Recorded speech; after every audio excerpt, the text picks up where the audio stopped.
সমগ্ৰ অসমতে চলি থকা দ্বিতীয় পৰ্যায়ৰ যি পঞ্চায়ত নিৰ্বাচন, সেই পঞ্চায়ত নিৰ্বাচনৰ এতিয়া দ্বিতীয় পৰ্যায়ৰ ভোটগ্ৰহণ ইতিমধ্যে আজি 4:30 পলমে ইতিমধ্যে সম্পন্ন হৈছে।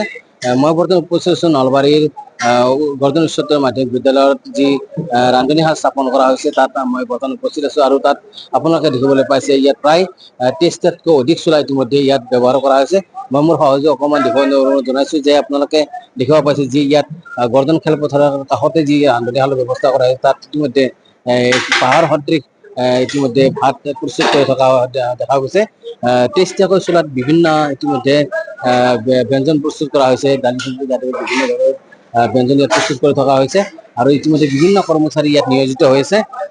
নলবাৰী জিলাৰ বিভিন্ন প্ৰান্তৰ পৰা ৰান্ধনীসকলে ইতিমধ্যে ইয়াত সুন্দৰভাৱে অতিথিক যি বিষয়া কৰ্মচাৰীসকল আছে তেওঁলোকক আপ্যায়ন কৰাৰ বাবে ইতিমধ্যে তেখেতসকলে সুন্দৰভাৱে ইয়াত আয়োজন কৰা দেখিবলৈ পোৱা গৈছে। আমাৰ সৈতে উপস্থিত আছে এই সম্পূৰ্ণ তদাৰক কৰা এগৰাকী বিষয়া আমাৰ সৈতে উপস্থিত আছে। আমি তেখেতৰ পৰা আমি জানিব বিচাৰিম কেনেকুৱা ধৰণে ইয়াত যি কৰ্মচাৰীসকলক নিয়োজিত হৈ থকা কৰ্মচাৰীসকলক যি আহাৰ যি আপ্যায়ন কৰা হৈছে কেনেকুৱা ধৰণে কৰা হৈছে তেখেতে আমাক কেনেকুৱা ধৰণে হয়, ইয়াতে আমাৰ এডমিনিষ্ট্ৰেশ্যনৰ ফালৰ পৰা দেখিছে আপোনালোকে 5000+ মানুহৰ কাৰণে খানা প্ৰিপেয়াৰ কৰা হৈছে আৰু আমাৰ আইটেম আছে আপোনাৰ ভাত, দালি, চব্জি, বটা এখন আছে, ভাজি আছে, মাটন আছে আৰু যিবোৰে মাটন নাখায় তেখেতসকলৰ কাৰণে পনীৰ আছে।